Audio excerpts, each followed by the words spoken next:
Math 2015 students, welcome to Learning Outcome number 2, PowerPoint explanation video. In Learning Outcome number 2, we're going to solve equations by reasoning about them in their entirety, rather than as a series of computations to execute. And so we need to kind of distinguish what the traditional view of algebra is that you've done in high school or junior high, and then think about it from an elementary school perspective, elementary level. We're going to need to draw on our understanding of operations, fractions, decimals, and percentages, and even place value to reason about the meaning of these equations. All right, so here's our first equation, 56 plus 163 equals 153 plus k. How would you solve this equation?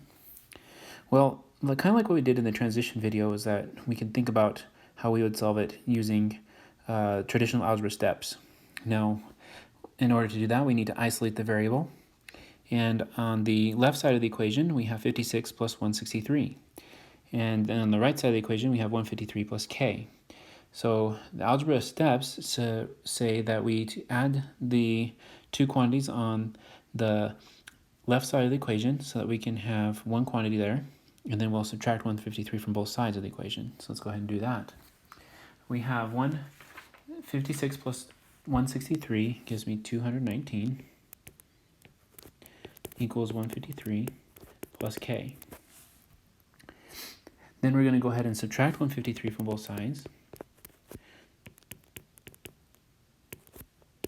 And then that will simplify, and we'll just have k on this right side. And we have 219 minus 153, and that gives us 66. Okay, so we have our answer now. How would you solve this equation is kind of like that's probably how you would do it.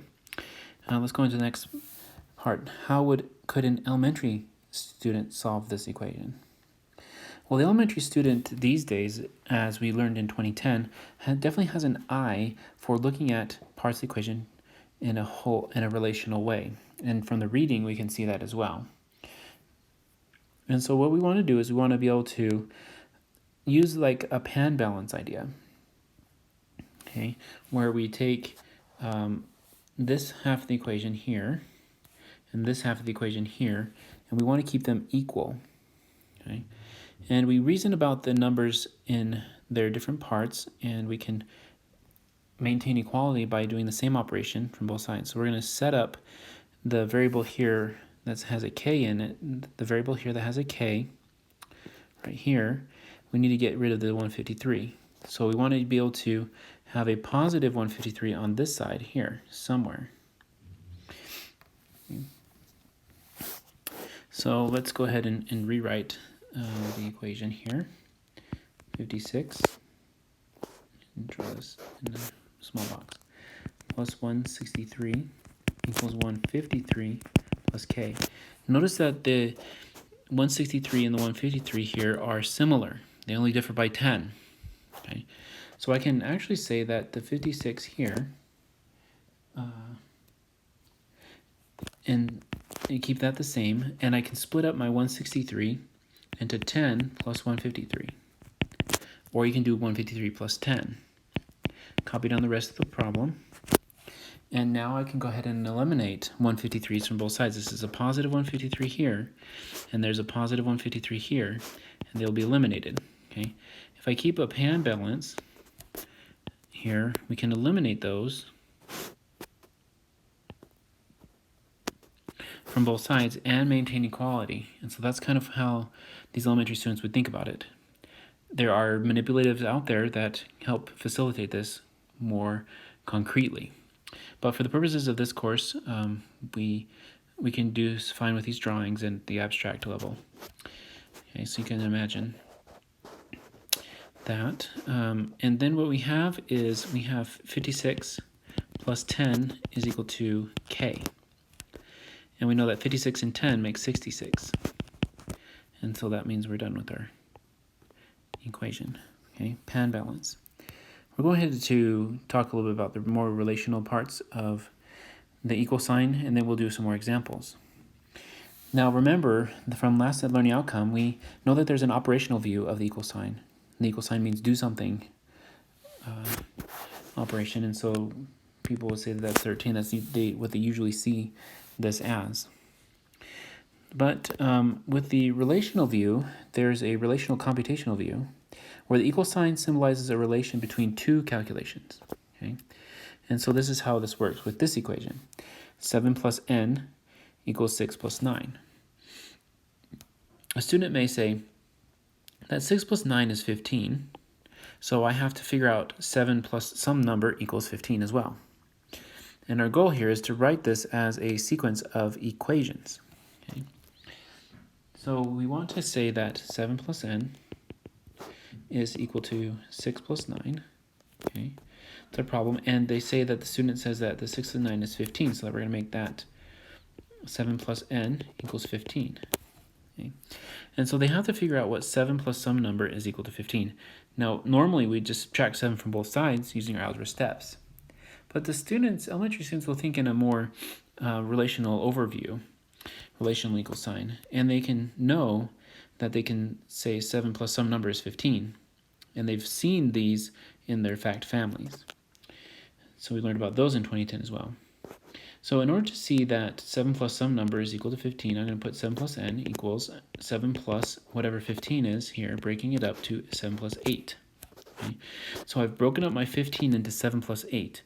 Now with our pan balance idea, we can take off the same amount from each side. Take off that positive 7, take off this positive 7, and we have n is by itself, and that was equal to 8. Okay.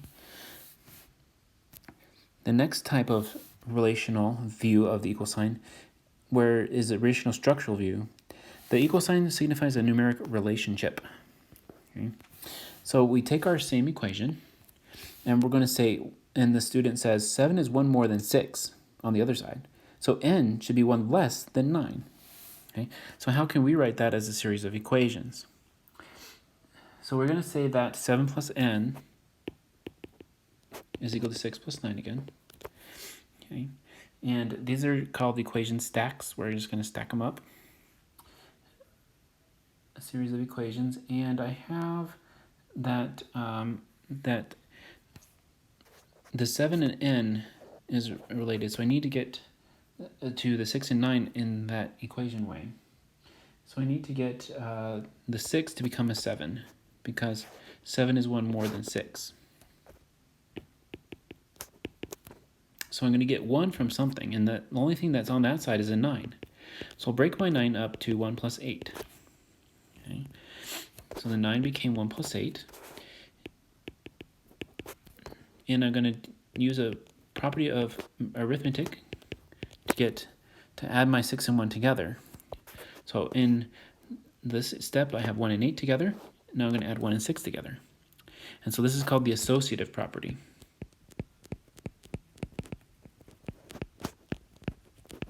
Of addition. Okay, associative property of addition. Now I have 7 plus n is equal to 7 plus 8. And the 7's, again, like a pan balance, I can go ahead and take those off, and I have that n is equal to 8. And from our last problem, we knew that that was the correct answer. Okay, so now let's go ahead and try this on our own here.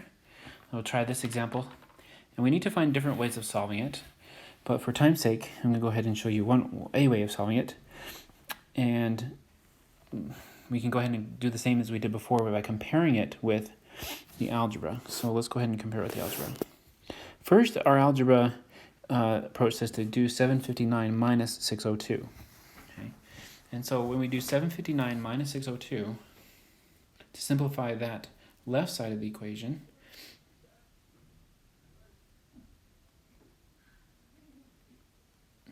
we get 157. That's equal to y plus 55. I'm going to subtract 55 from both sides. Oops, minus 55. And then we have 102 here equals y. So that cancels. Okay, so that's one way of solving it. But that's the algebra approach. Not very accessible to elementary students because they don't think like that quite yet. They do have some great reasoning skills, And so they want to kind of use the pan balance idea to get the y, isolate the y. Okay. Now on the side with the y, we have 55, and we have these two numbers here already broken up. Okay, so they're combined together, they're 157. But let's use the fact that they're broken up to help us. So we can go ahead and copy that down. 759 minus 602 is equal to y plus 55. Okay. Now, the number that's near 55 that I can reason with is the 759.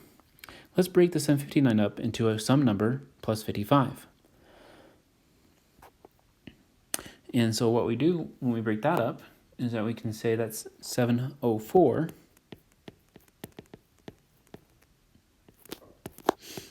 minus 602 equals y plus 55. Okay. Now there's a number of ways to solve this problem, but this is just one of them. So that we can get the y by itself, I'm going to put 55 somewhere on this side of the equation. So I can cancel out that 55 and that 55. So now I have 704 subtract 602 is equal to y. Okay. And now I know how to do that one by hand. 704, let's use our thinking strategies. 704 minus 602. So 704 minus 600 gives me 100 and 4. And 104 minus 2 is 102. Okay. 102 is equal to y. Okay, so this is more of the student's approach. This right here is traditional algebra.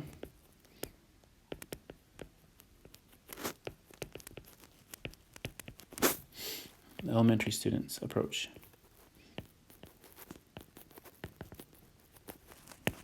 Okay.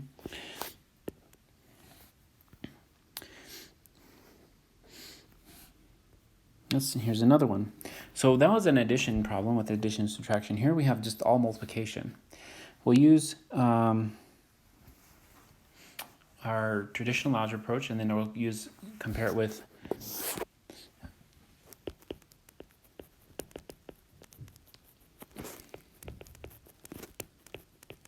our elementary approach with pan balance, like taking the same off of each side. So when I do the algebra approach, I multiply everything on the left side, 25 times 134 times 4.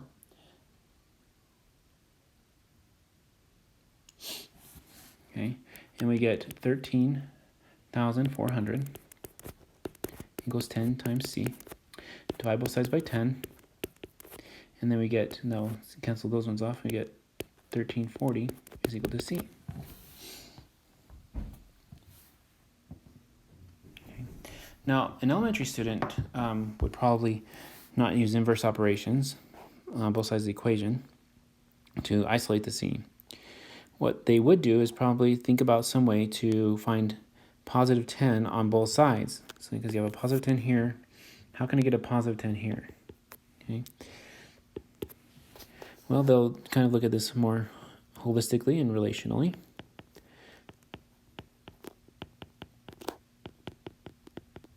Okay, so I rewrote the equation here. And I'm going to use the commutative property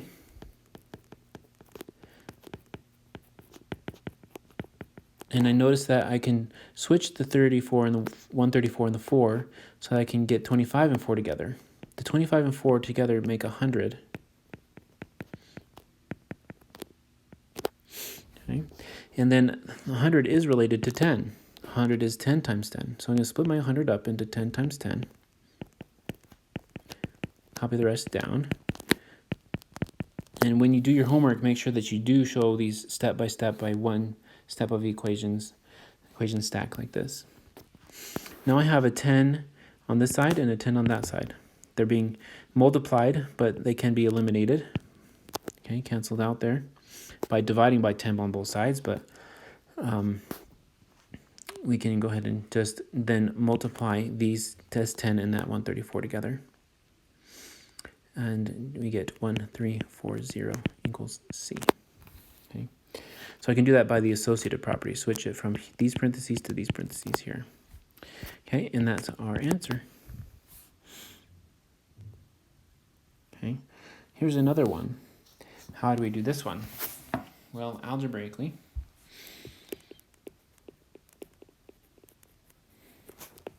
I'll compare again, algebra, and I'll compare that with elementary approach, because we want to see how they're similar and how they're different, how you can do that. If you have an idea to try, you can go ahead and pause the video and see how they're working for you, and then resume it again. Okay, 4,800 divided by 50, I get 96. So J divided by 25 equals 96. Then I'm going to multiply by 25 on both sides. Something like that. Let's just simplify there, and J is going to be equal to 96 times 25, which is 2,400. Okay, so there's traditional. The elementary way, we want to reason about it, so I'm going to go ahead and do J divided by 25 equals 4,800 divided by 50. What we want to do is we want to reason about it holistically by taking into account this side and that side. The numbers themselves. On the side with the variable, we have 25. On this side, we have something related to 25. It's 50. It's close. It's only by twice as much as 25. Well, what we're going to do is we're going to go ahead and then make them the same, because we want to be able to divide off the 50. So J divided by 50 divided by 2 is equal to 4,800 divided by 50. Okay. Now I needed to introduce a 50 somewhere so that I can get division. Okay, so that's why I thought about the 25 and make it into 50 divided by 2. Okay. When you divide fractions, you multiply the reciprocal.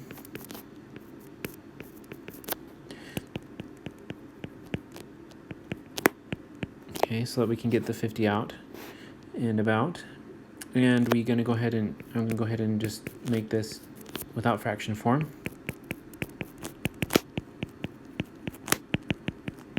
Okay. And now I can go ahead and cancel off the divide 50s, because they're the same operation on both sides. Now I have 2J is equal to 4,800. Will the elementary student think about dividing both sides by 2 and all that? Probably not. So we need to think about 2J's as J plus J. Now I need to split up my 4,800 into two numbers that are the same. And I get 2,400 comes to mind. Okay, so two numbers that are the same. So if I have J and J is 2,400, 2,400, then that means that J must be just one of those cases, 2,400. Okay.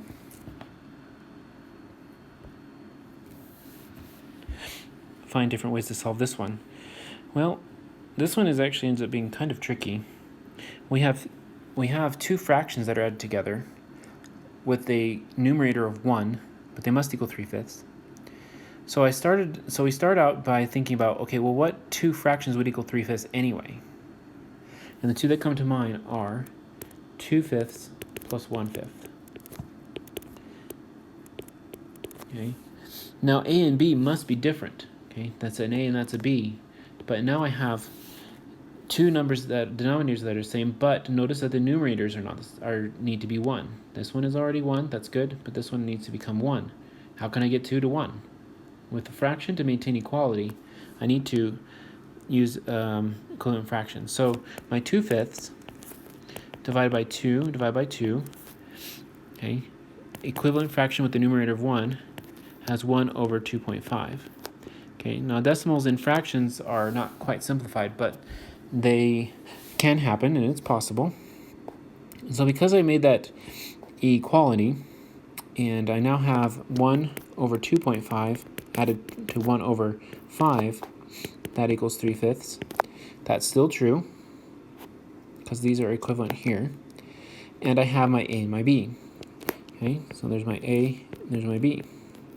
So when this equation, A is equal to 2.5, B is equal to 5. Okay, so that one's kind of a unique one. Find different ways to solve. 43 times 74% equals P times 7.4. Okay.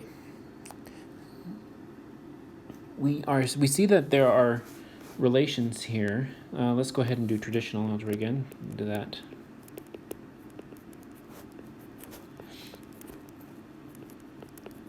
Okay, here's a traditional way.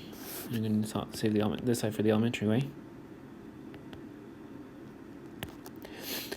Okay, traditional way says that we do 43 times 0.74 equals P times 7.4. Okay, so 43 times 0.74. I'll do that on my calculator. Is 318.2. Okay, and so we're going to divide both sides by 7.4 now. I'll simplify there to cancel. And P is going to be equal to 43.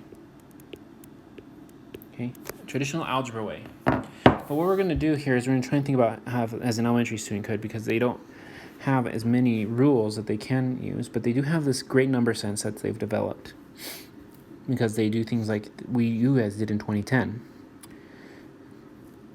43 and 74. Now notice that this 74% becomes 7.4, but that's also similar to 0.74, and that's similar to 7.4.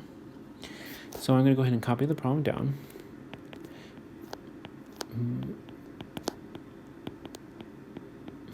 Okay, and we know that 0.74 is the same as 7.4 divided by 10. So let's go ahead and do that.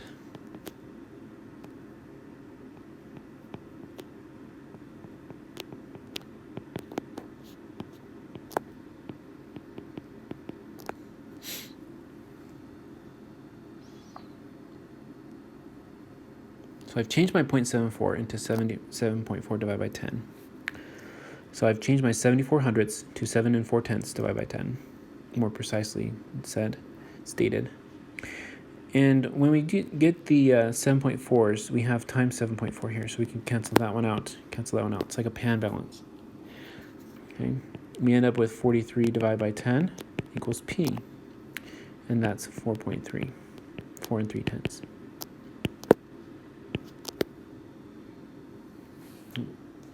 Missed that decimal there.